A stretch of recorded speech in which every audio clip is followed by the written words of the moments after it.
కేవలం బ్రతకడం ఒక్కటే ముఖ్యం కాదు. మనకు ఎటువంటి జీవితం లభించిందో అది కూడా చూసుకోవాలి. మన బ్రతుక్కి గౌరవం లేనప్పుడు, ఎలాంటి హక్కులు లేనప్పుడు అలాంటి బ్రతుకు బ్రతకడం కంటే చావటం మేలు. బ్రతకాలి, కానీ గౌరవంతో, అధికారంతో బతకాలి. ఆ మొండి ఘటానికి భయం కూడా ఉందా? ధనశుక్లాల్ని రానివ్వండి, అప్పుడు వాడికి అలాగే చేద్దాం. వాడికి భయం ఉంటుంది, అలాగే ధైర్యం సడలిపోతుంది.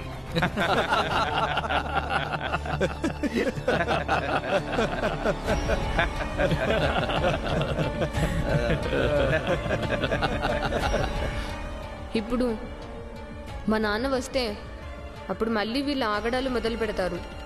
నేను ఇప్పుడు ఈ విషయం భీమరావు వాళ్ళ నాన్నకి ఇంకా వాళ్ళ ఇంట్లో అందరికీ చెప్పాలి వెంటనే.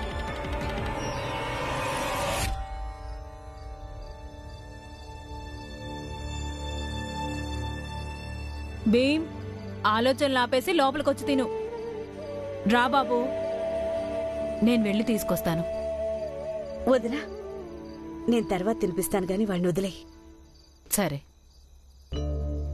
అత్త, ధ్రువ కోసం అన్నం పెట్టివ్వు, నేను వాడికి ఇచ్చేస్తాను. ఇక చదివింది చాలు గాని అన్నం తిందిరుగాని రండి. పదండి తల్లి. భీమ్, నేను వచ్చేసాను.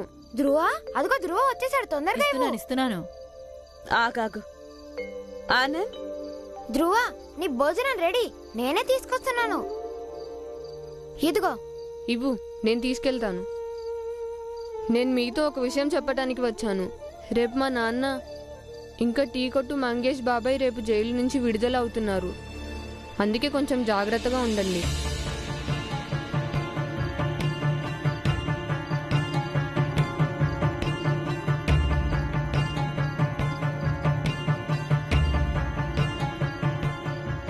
ఈ అబ్బాయి చెప్పింది నిజమే. మనకి వాళ్లతో గొడవ పడాల్సిన అవసరం లేదు. మన పనేదో మనం చూసుకుందాం. మనంతటా మనం ఏమైనా వాళ్ళతో గొడవ పడుతున్నామా? వాళ్ళకే మనతోటి మన పనులతోటి ఇబ్బంది. అదంతా నాకు తెలీదు. రేపటి నుంచి మనం అతని జోలికెళ్ళొద్దు. అప్పుడప్పుడు నా మాట కూడా వింటూ ఉండండి.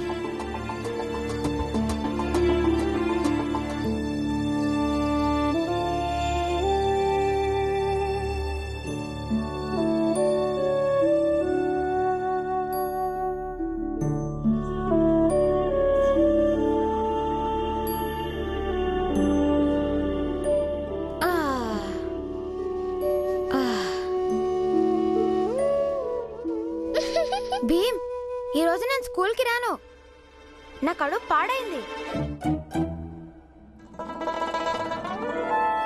మంచిదైంది, మంచిదైంది, మంచిదైంది. ఏం మంచిదైంది? పాయసం మాకు పెట్టకుండా తిన్నావుగా, అందుకే.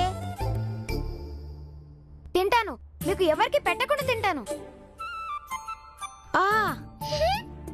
పొట్ట ఇబ్బంది పెడుతుంది, ఎంత ఇబ్బంది పెడుతుందో చూస్తాను. కాసేపు ఆగు, అసలు సంగతి తెలుస్తుంది. ఇప్పుడు దాకా మమ్మల్ని పరిగెత్తించావుగా, ఇప్పుడు నీ వంతు పరుగులు తీయడానికి. చెంబు పట్టుకుని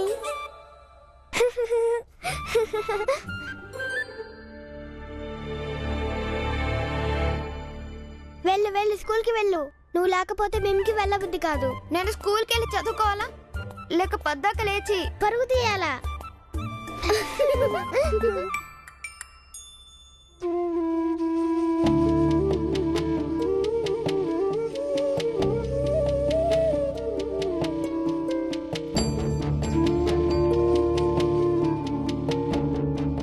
బాబు భీమ్, ఈరోజు నిన్ను స్కూల్కి నేను తీసుకెళ్తాను.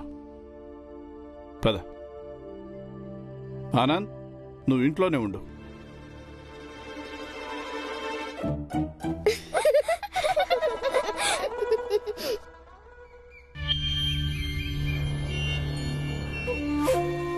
సేట్ గారు, ఏదో ఒకటి ప్లాన్ చేయండి.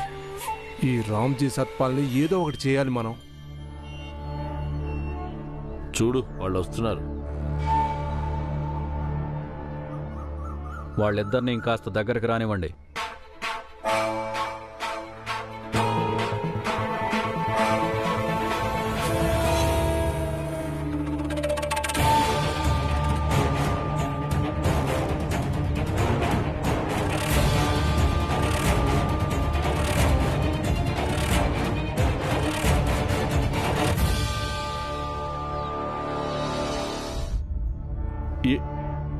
ఏం చేస్తున్నారు? మీరిద్దరూ ఇటు నుంచి వెళ్ళడానికి వీల్లేదు. చూడండి, నన్ను వెళ్ళనివ్వండి. మా అబ్బాయిని స్కూల్కి తీసుకెళ్ళాలి. స్కూలుకు వెళ్ళు, నరకానికి వెళ్ళు, కానీ ఇక్కడి నుంచి స్కూలు దాకా ఉన్న భూమి మొత్తం మాదే.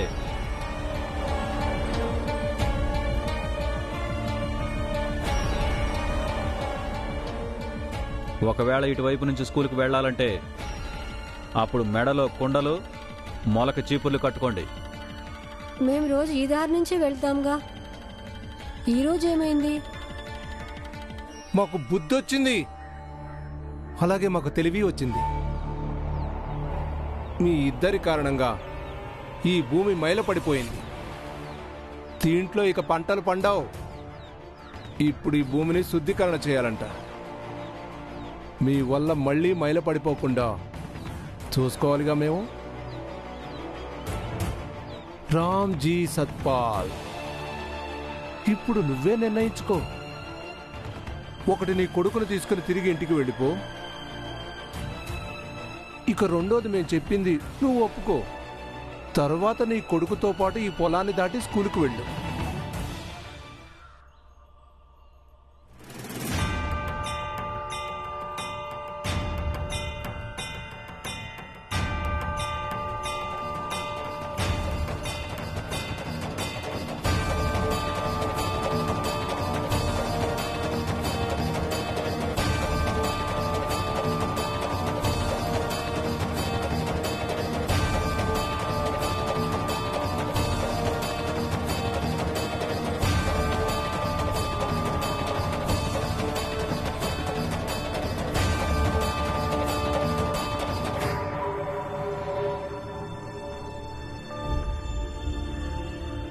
నేను నా కొడుకుని తిరిగి ఇంటికి తీసుకువెళ్ళను. ఏది ఏమైనా సరే నా కొడుకు స్కూల్కు వెళ్తాడు. మీ కోరికదేగా నేను ఇవి కట్టుకోవాలని. కట్టుకుంటాను.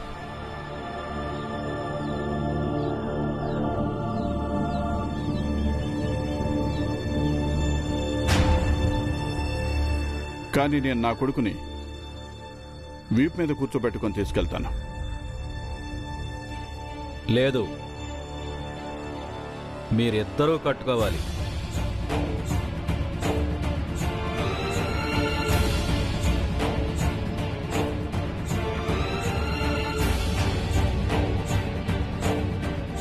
కట్టుకోండి. వద్దు నాన్న, కట్టుకోవద్దు నాన్న, అసలు కట్టుకోవద్దు నాన్న. అరే, కట్టుకోకపోతే ఎలా?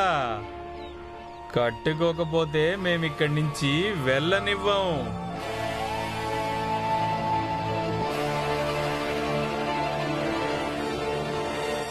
నాన్న, నాన్న, వద్దు నాన్న, వద్దు నాన్న. భీమా, ఏమైంది? ఏమైంది? ఏమైంది?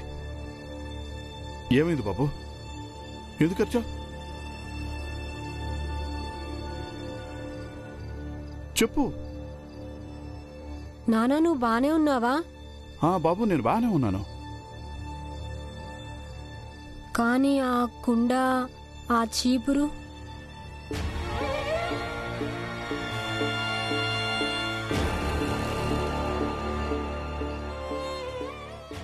భీమ్, నువ్వేదో పీడకలు కనుంటావు బాబు. సరే, ఇక పడుకో.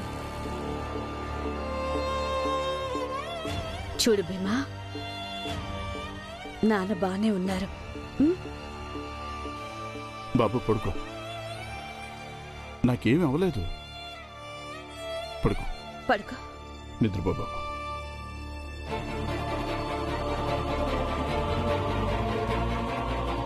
నిద్రపో.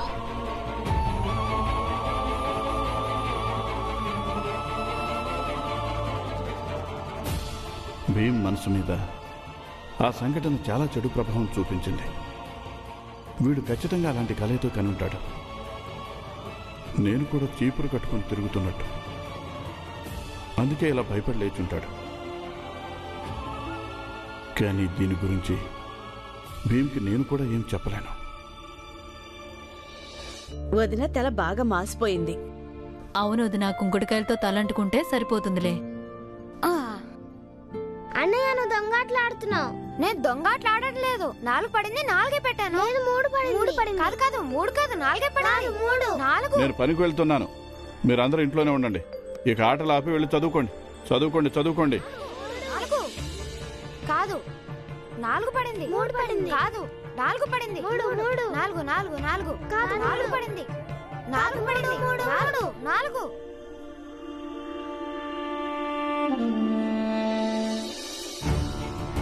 నాన్న కళ జరగనివ్వను, నేను కళలో చూసిన విధంగా.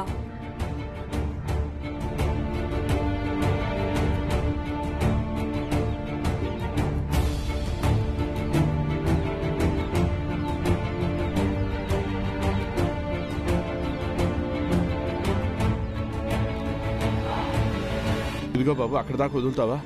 రండి.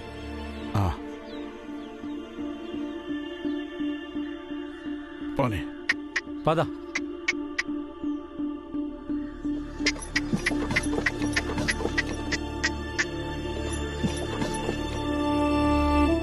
నాన్న వెళ్ళిపోతాడులే, ఇక నేను కూడా తిరిగి వెళ్తాను. భీమ్,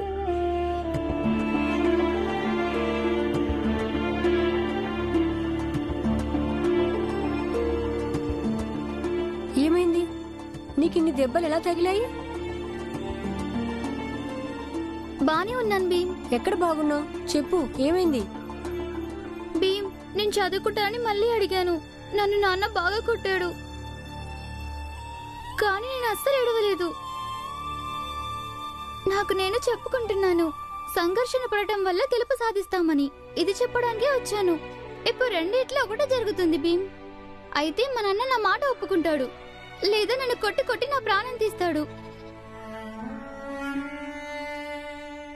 అయితే నువ్వు రోజు ఇలాగే దెబ్బలు తింటూ ఉంటావా? భీమ్, ఊరంతా మాట్లాడుకుంటారు, అందరూ నీ మీద చాడీలు చెప్పుకుంటారు, కానీ ఆ చాడీల్లో కూడా నీ సంఘర్షణ కనిపిస్తుంది. నేను కూడా నీలాగే అలా ఏదైనా చేయాలనుకుంటున్నాను, అందరూ నా గురించి మాట్లాడుకునేలా. అది నాకు తెలీదు, కానీ నీలాగే అవ్వాలనుకుంటున్నాను తమ్ముడు.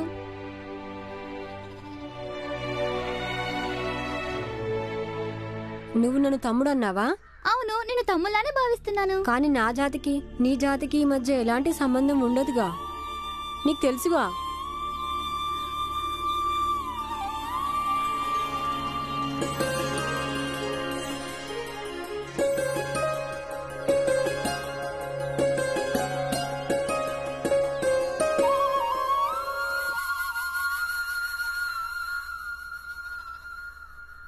చెయ్యి ముందుకు చాపు, చాపు.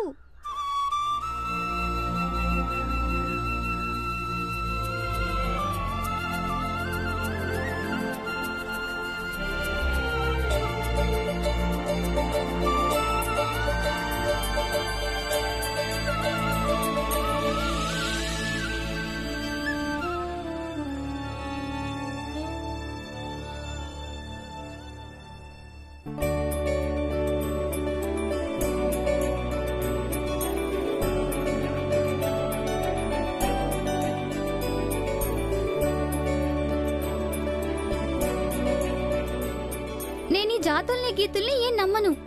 నిన్ను నా తమ్ముడుగా భావిస్తున్నానంతే. ఈ సమాజం మన అక్క తమ్ముల అనుబంధాన్ని ఎప్పటికీ అంగీకరించదు, అందుకని ఎవరికి చెప్పొద్దు. నా జాతి అమ్మాయి ఒకరు నీకు అక్కని, అలాగే నేను చెప్పను నీ జాతి అబ్బాయి ఒకడు నాకు తమ్ముడని.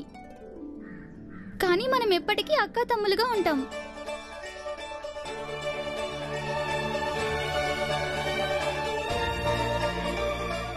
కానీ అక్క, నేను నీకు ఎలా రక్షణ కల్పించగలను? చదువు చెప్పి, ఎప్పుడు అవకాశం వస్తే అప్పుడు నాకు చదువు చెప్పు. చదువుని మించిన అస్త్రం ఇంకేముంటుంది మనల్ని ఇంకా సమాజాన్ని రక్షించుకోవడానికి. సరే, ఇక నేను వెళ్తాను. ఎవరైనా చూసారంటే ఇంకంతే. సరే అక్క, నువ్వు జాగ్రత్తగా వెళ్ళు.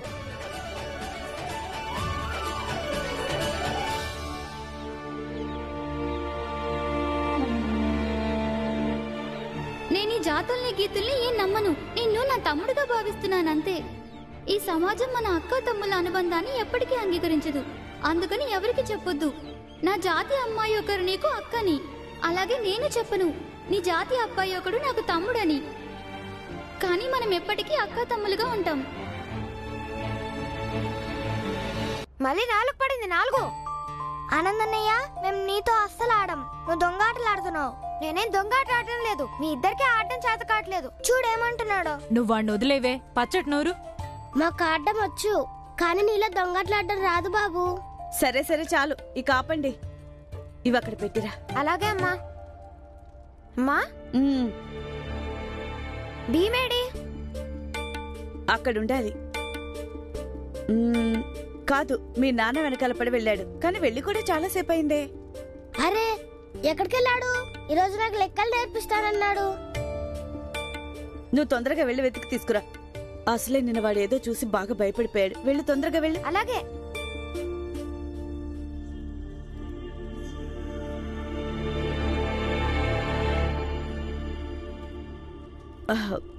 వదినా, నేను కాసేపు అలా వెళ్ళొస్తానా? కాసేపు ఆగు, నేను కూడా తోడొస్తాను. వంట అయిపోవచ్చింది. నేను కూడా నీతో పాటు కొంచెం నడుస్తా. నువ్వా? నువ్వు నిన్న చెప్పావు కదా నీ కాలు మళ్ళీ నొప్పి మొదలైందని. అవును, కాస్త నొప్పిగానే ఉంది. అత్తా, ఈ పని అయ్యాక నీ కాళ్ళకి మర్దన చేస్తా. వదిన, నువ్వు ఇంట్లో ఉండు, నేను వెళ్ళేసి వస్తాను. విశ్రాంతి తీసుకో. వెళ్ళు, నువ్వు త్వరగా వచ్చాయి. ఏంటంటే ఎండ ఎక్కువగా ఉన్నప్పుడు అలా తిరిగేసి వస్తే కాస్త బాగున్నట్టు అనిపిస్తుంది. సరే.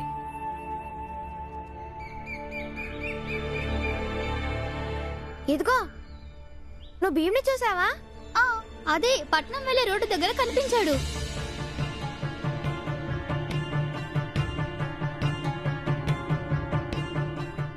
ఏమైంది? వాళ్ళు కానీ మనల్ని ఇలా చూసారంటే పెద్ద గొడవ చేస్తారు.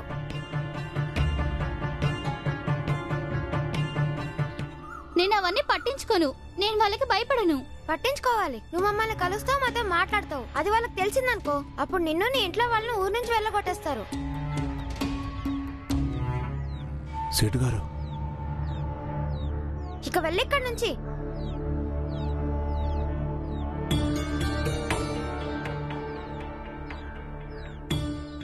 ఏయ్, ఆగు, ఇట్రా.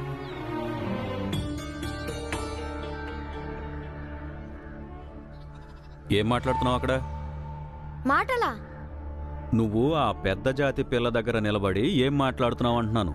నేనెక్కడ మాట్లాడాను? నేను ఇటు వస్తున్నాను, ఆమె ఆగింది, నేను ఆగాను. మరి నేను తన దారికి అడ్డుపడలేను కదా.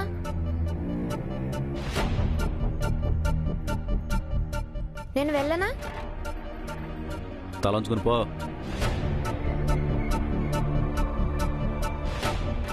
సేటు గారు, వీళ్ళు గనక ఇక్కడే ఉంటే మన జాతి అమ్మాయిలు, మీకు అర్థమైందా? వీళ్ళని ఏదో ఒకటి చేయాలి. చూసుకుందాం వీళ్ళని. పదండి వెళ్దాం, మన వాళ్ళు ఎదురు చూస్తాం.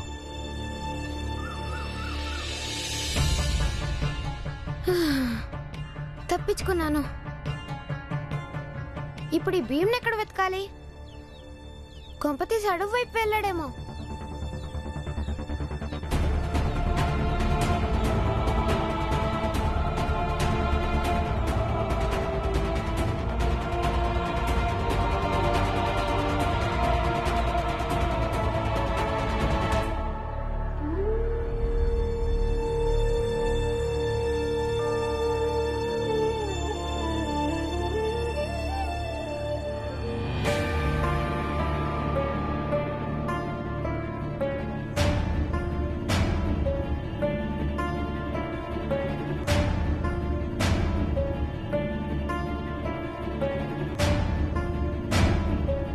ఇలాంటి దురాచారాలకి వ్యతిరేకంగా గళం ఎత్తడానికి ప్రయత్నించు. ఒకవేళ మన జాతికి చెందిన ఒక్క మనిషి అయినా అలా రోడ్ల మీద కనిపించారు అంటే అప్పుడు మన పోరాటం నిరర్థకమైపోతుంది.